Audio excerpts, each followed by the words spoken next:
Well, ladies and gentlemen, Doesn't count. Zach Moses. Zach Moses is with us. Hey. I'm happy to be here. Man, we are stoked to have you here. This guy, not many agents can say that their first transaction ever was worth like $3.5 million. Very blessed. Or that you've gotten millions of dollars of seller's financing. Wait, I mean, this guy is legit. stud. Stud. See, we're so Welcome, stoked to Zach. have you as part of the Landmark team. Yeah, Thank you so much. I feel so loved. you are. You are affirmed. So here's the deal for today, peeps. The question is, if you're a buyer, what should you offer? And the answer is it depends, like so many things we say. But the impetus for the topic for me, as I was thinking through it, was I've got a lot of home buyers, usually first time, but not always. They'll come to me and let's say there's a home on the market for $800,000 and they'll say, well, where should we start? What should we offer? It's like $700,000. And it's like, probably not if you want to get it. But then what should I offer? And that's where it depends. And we can talk through all these scenarios. But, you know, when we look at the data, I was just looking at it just before we started recording. When you And look last night before you went to bed. last night before I went to And bed, then at lunchtime. yeah, And just then constantly. yeah. When you look at in SLO County, the average sales price to original list price is 98.9%. On average. It's a little bit higher in South County. It's a little bit lower in North County, like 97%, 99%. That's still You know, ridiculously but high. right in Yeah. there, right? Yeah. So the reality is you're probably going to end up right around list price. And so do you just start there? And that's where we get into, and then obviously the question is like, well, wait a second, why do I need a real estate agent if I'm just going to pay list? Isn't that your job to get me a deal? And I would say, like, you don't need a realtor to find the home, because there's like Zillow and Realtor and, you know, Redfin and all these kinds of things. Like, finding the home isn't where the agent like really shows their value. But when it comes to finding the home and writing the offer, it's like, what we want to do is we want to help you write an offer that gets accepted, and then we want you to close on that home. So you get the home that you want. And that's where a good realtor can like make or break you. Mm-hmm. So, okay, so what should I offer? That's I love this question because I get it all the time. What should I offer, Jeff? And I love when people ask that. Yeah. It's like, hey, lean on us. This is where we're going to shine. Yeah, and we're just going to give you data, and then it's your decision to make the decision that you are comfortable with. But we just want to make sure that you have been presented all of the information so that you can make that decision. And sometimes people, you know, learn the hard way, and they miss out on a home or two before they realize, oh my gosh, it is competitive, and maybe we need to stretch a little bit or not. So Yeah. Zach, wouldn't you say that it depends also like where people are writing the offer at? Like the lower price point typically is more competitive just in general. There's going to be more offers. Definitely. Then kind of like the mid price point, kind of some fall off. And then at the more kind of luxury price point, you know, $2 million plus, that there's just less people writing offers. Absolutely. Yeah. We saw Yeah. that at Concord and Yeah. now your new listing in Cayucas. Yeah. Yeah, exactly. Super busy. Super busy. Yeah. Yeah, it's true. So I think that it varies between listings and like looking at the comps. But I think that's why it's so important to work with someone who knows your motivation too. Because like you were saying, like if you actually want the house, then no. Not every client has the same, like we have investor clients. We have clients who are just looking for a deal and they're not emotionally invested.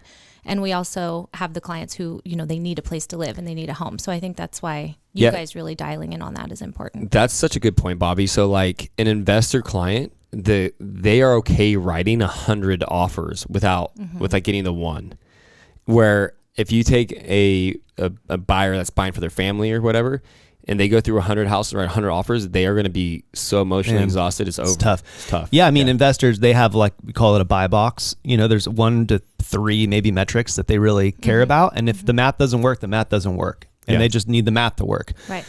And it's not saying that you need to be reckless as when you're buying a single family home for your family, you know, but it's not that clear all the time. No.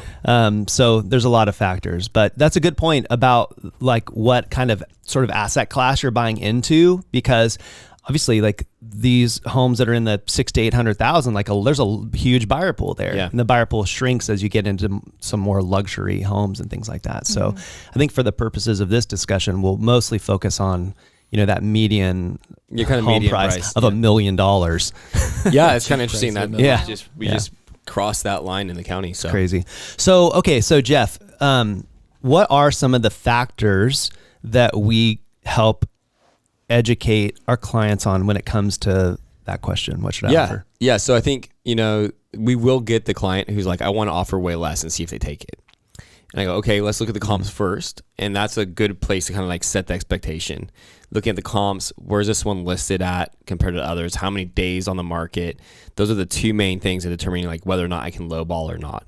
Lowball to me, honestly, is anything like 5% or under. It's not this huge dramatic swing. So you look at the comps, and if the comps are showing or indicating that the price is a little bit high, great. There's a good chance that this house is probably going to sell for less.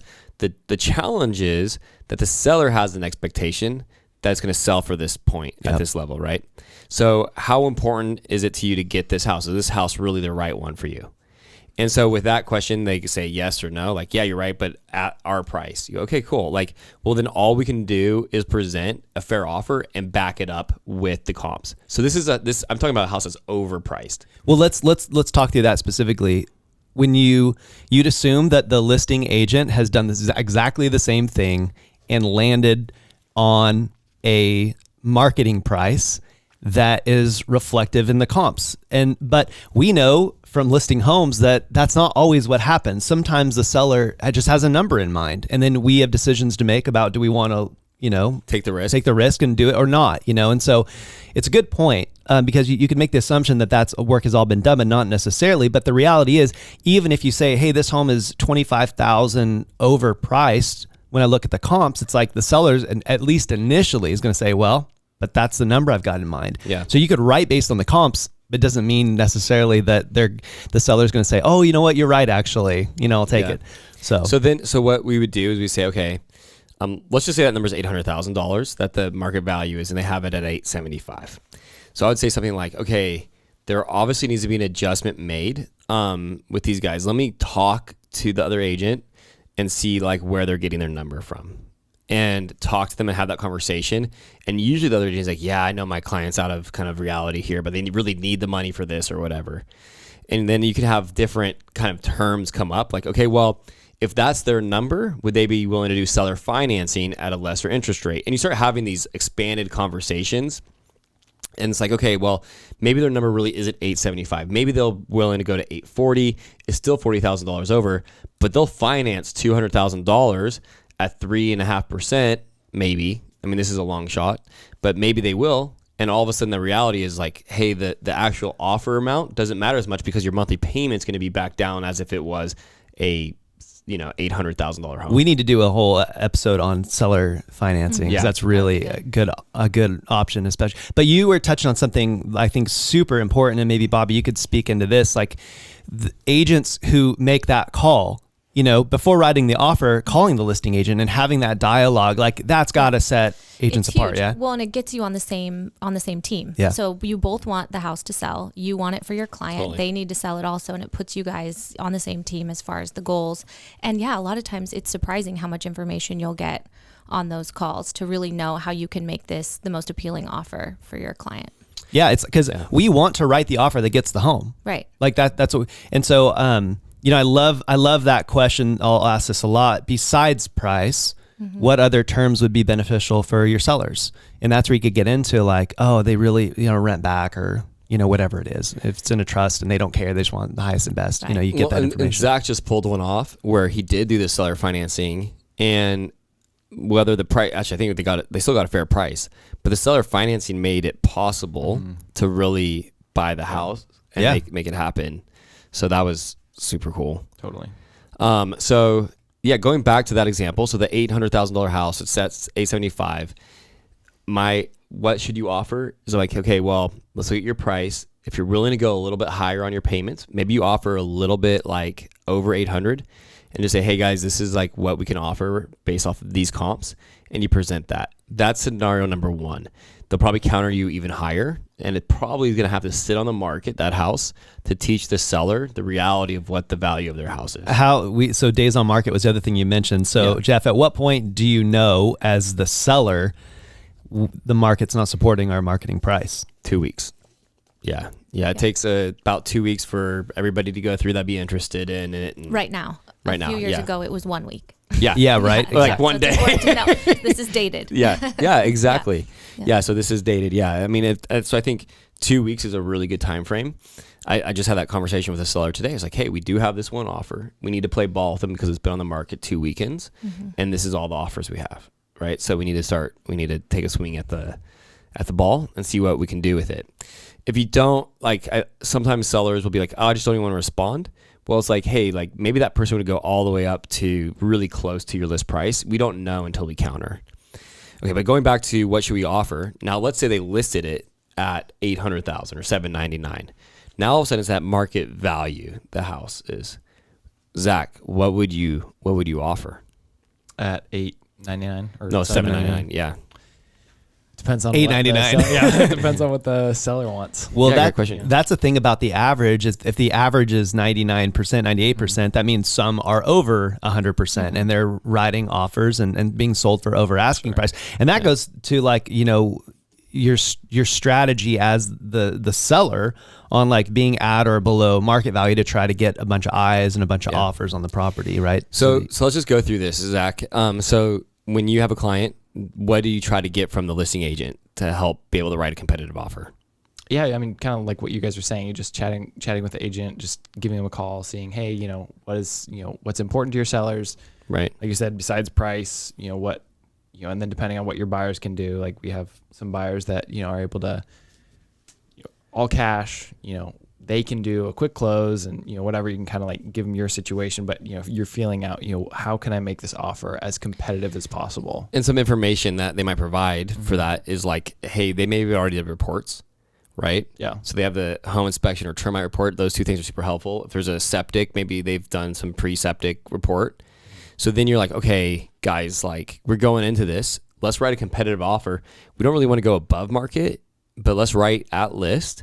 And then to beat out maybe the 2 or 3 other offers, or maybe there's 4. I mean, we have one that's blowing up right now. There's gonna be like 9 to 10 offers on it. So you go, we got to beat these other ones out. So what you can do that with is terms, right? So writing an offer, like what should I offer? It's like, okay, first we're looking at price, and you probably want to offer around market value or maybe just a little bit above if it's really the right house for you. And then you look at the terms, and what's attractive to sellers, it really is the security of knowing that, hey, this guy's going to follow through or this gal's going to follow through and close this home. So what are those things? Well, you have different contingencies, right? We've talked about contingencies in other podcasts. You have the physical inspection contingency, you have the loan contingency, and you have appraisal contingency. So if you feel comfortable with an appraisal gap, like making an appraisal gap, that's one way you can shorten that appraisal contingency or make it more attractive and still leave an appraisal contingency in there. And that means that if it appraises under what the you'll value. cover the difference in cash to close. Yeah, It's not down one-to-one basically exactly, increasing your down payment, basically. Yeah. So that's one way you can make it attractive by saying, hey, if there is a gap in the appraisal, we'll make it up, right? So, or even shortening, if you have a lender that's aggressive and can shorten that period of the appraisal, like shorten it to 10 days or whatever. So that's an attractive thing. These things don't cost the buyer really any extra money. Maybe a rush for an extra $100 on the appraisal. Yeah.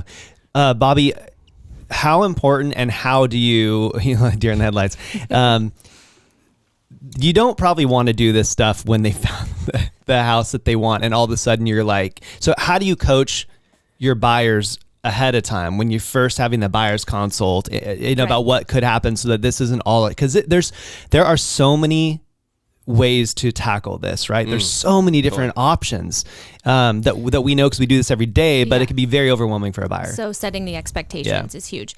And it's funny, even going through the buying process so many times, I think back to this stuff and I don't even remember. I don't remember, it's over, even for people who we know the difference and you're emotional and you're trying to respond quickly and you're trying to be competitive. So having that conversation before you even start putting the offers in, as far as like what's your comfort level with something, like if you see an inspection and you know every detail about that house, are you willing to accept that inspection? Or are you going to still end up wanting to do your own inspections? Are you like a trusting person in this, or are you wanting your own guy to get in there and do it? And it's either way is fine, but kind of setting those expectations and allowing people to know the options when you're in that situation is really important. Is that what you're asking? Yeah. That's good. Yeah. And I think looking at when you're trying to get a home, and knowing that it still is very much a seller's market. Trying to get a home, you're looking at, hey, what can I write to make every other offer look less attractive than mine? And you want to do it within reason, but you look at your earnest money deposit. So having a 1%, that's kind of standard. So going to a 2 or even a 3% earnest money deposit. And this is the part of your down payment that's required in escrow within 1 to 3 days after an accepted offer. So And you don't lose that money unless you release all of your contingencies and back out of the transaction. Yeah. So having a more strong earnest money deposit, it's like more skin in the game, skin in it the looks game. like, yeah. a larger down payment to look like you can, back up your loan. There's less risk to the bank. So that's more attractive to the bank. Having shorter contingencies are the 3 that we were talking about. Maybe saying, hey, you still want to have your own inspection, like Bobby was just saying, but you're looking at the other inspections they've already done. You're saying, hey, look, I'm not going to make any request for concessions based off of the current physical inspections. Or you're like, hey, it is a big deal that the heater doesn't work. So we're just going to ask and give you the request for repairs right now, so you know exactly what you're dealing with when it comes to us as your buyer. People love the insecurity being gone. Yeah. And so simple tactics like that, increasing your skin in the game as the buyer, but really having less risk and just dealing with it up front makes it really attractive to the seller. Yeah. I'm working with a client now where we had a situation come up where they were looking and really interested in this home that was at the top of their budget. So at a 7% interest rate, it was really hard. So what they decided to do working with their lender is actually put 5% less down and use that to buy down their rate. Because, so that's another strategy. Like, what should I offer? It's like, well, you might be able to have a competitive offer if you, so good. so it's not always that you want to put as much cash as you have down, not necessarily. It could, but that's why we have these conversations. It's like, you might want to save some of that and do a permanent rate buy down, or, seller credit or something. I love that approach. So I'm looking at it as like from the seller's perspective, but like dive into that from the buyer's perspective. Yeah. Like, Well, and 5% might not make a difference to the seller, or it might, but I'm just saying it's an option that you could consider to make that monthly payment way more manageable for your family. I had another situation, just like some real life stuff here. We were looking at a home in Arroyo Grande with some clients. The husband was out of town. The wife wanted to see it. It was new on the market. She saw it. Let's say it's $1 million home, and it was on property. It needed some work, but prime location. And so we walked out of the house, and I was like trying to get some feedback, and she goes, "It's perfect. Do whatever it takes." Like, well, that means different things to different people. so we talked through it, and then in conversations with she and her husband, they decided to write an offer just above asking price, but then do a escalation clause. Smart. So the escalation clause says we will beat any other offer by, let's say, $5,000 up to the certain purchase price total. So you don't have to leave money on the table, but they'll know that you'll beat any other offer. Now, it's like listing agents aren't always stoked on those, and sometimes I like him as a listing agent. Do you really? Why? Yeah. I just kind of know, like, okay, this is where they're willing to go. Like, kind of they're showing me their cards a little bit. And then, like, hey, like, they didn't want to leave. I get it. They didn't want to leave other money on the table, but this is a competitive market. Yeah. They just want to make sure they give the house.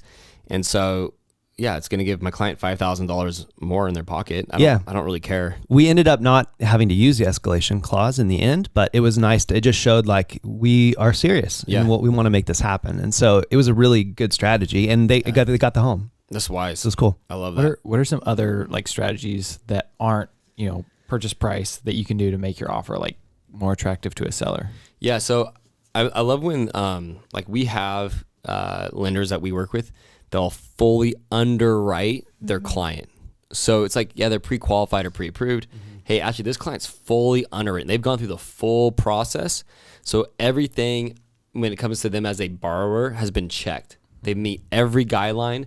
There's like no way that they're not going to qualify unless there's an issue with the house. So that is a really attractive borrower. You could even remove your loan contingency you could at that basically remove your loan. It's like, depends on the house. Yeah. So if it's an older house, you can consider that based on the condition. But there are like red flags where like a lender could choose not to loan on a house based on it being in like a high fire zone, or if you have like earthquake straps that aren't done properly, things that you might not see. So it's kind of, you just have to be really careful. Like the newer construction is really easy to do that on. You're like, hey, no loan contingency, we're good to go. We just have the appraisal and. Which is why, I mean, when buyers sometimes will tell us like, oh, we're not quite ready yet, I don't want to waste your time. It's like, well, these are the kinds of things that you're almost never too early. Like you can get this stuff done and find your lender and go through this process and get fully underwritten because it will make your offer stronger. Yeah. So like it might be advantageous to take the time to do that. That's a great point too. So like maybe you're listening right now and you're like, I want a house one day or something, but it's a ways off.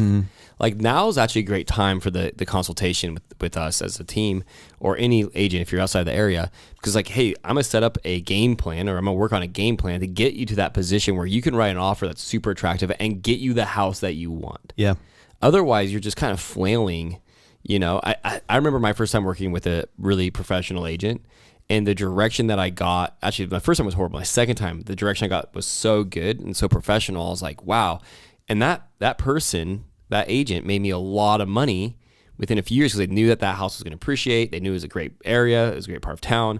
Like leaning on their expertise, like really did well for me. So getting like, and I wasn't even like planning on buying a house, honestly. I was planning on selling the house I was in and renting for a long period of time. Like, no, this is a great opportunity in this great part of town. I was like, okay, cool. And that worked out really well. Yeah. So yeah, go for it. It's a good question, Zach. I'm wondering, Bobby, maybe you could talk about rent backs and things like that, because that's another thing that has come up before. Yeah, I've been through a few of them. I don't love them. I got to tell Triggered. you, a little PTSD. It is an option. You know, I always say 29 days is great if you can offer 29 days so someone can stay in place. Also, though, most of the time that people need that, it's because they're feeling insecure about finding a replacement property or that they're going to need more time. So I think, you know, if they have that contingency in place when they sell, that it's contingent on them finding their space. We don't run into that so much. I've allowed it in contracts and then ended up not actually needing to use it. Yeah. And so that's great if you can be flexible and if that works, but I don't know. Do you do a lot of rent backs? Yeah. So so what Bobby's talking about, 29 days or less, especially in California. I don't know what the laws are around the rest of the country, but when you go day 30, 31, 32, all of a sudden all the California rental laws start kicking in. And so it's much harder to evict. Whereas in 29 days, you literally just call and say, hey, I've got someone that's supposed to be gone. They're not gone. The cops come and remove them, right? So it's a lot easier to deal with that if that were to happen. And when you do a rent back as an attractive part of the offer, what I've seen done, and as a matter of fact, we just had one close where they did this, and I was like, that was a great offer, made it really nice. They did it free.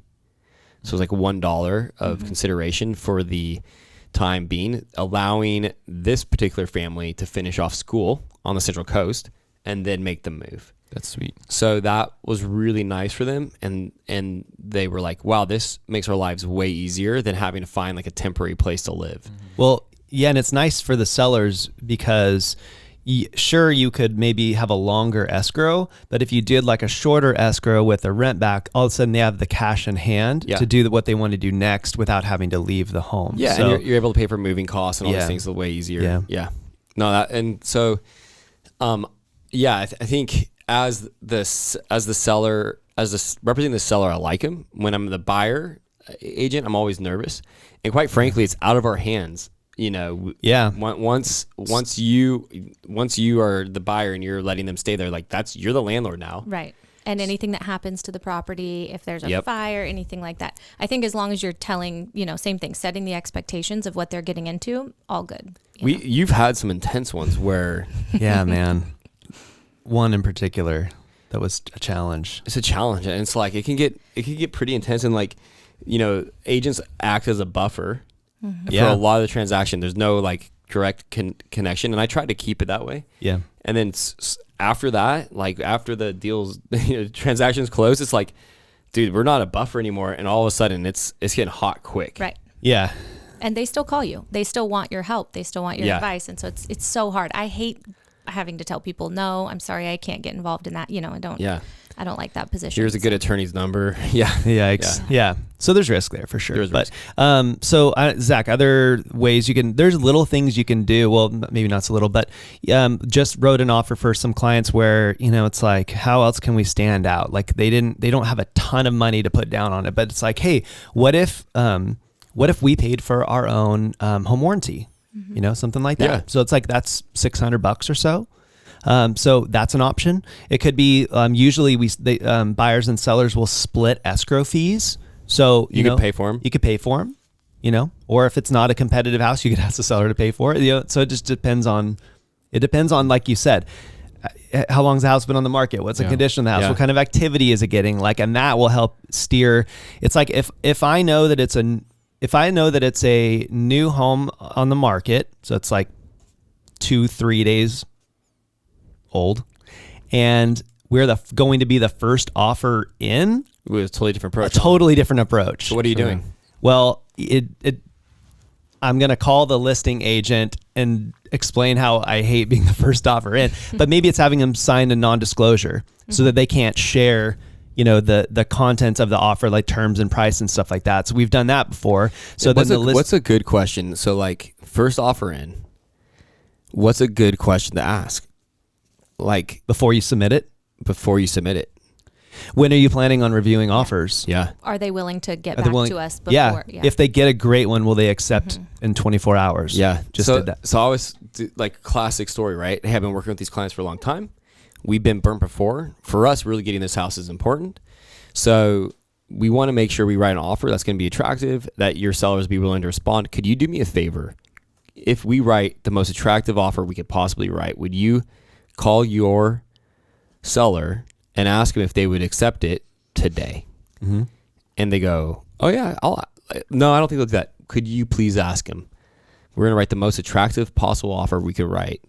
Would they be willing to accept it today?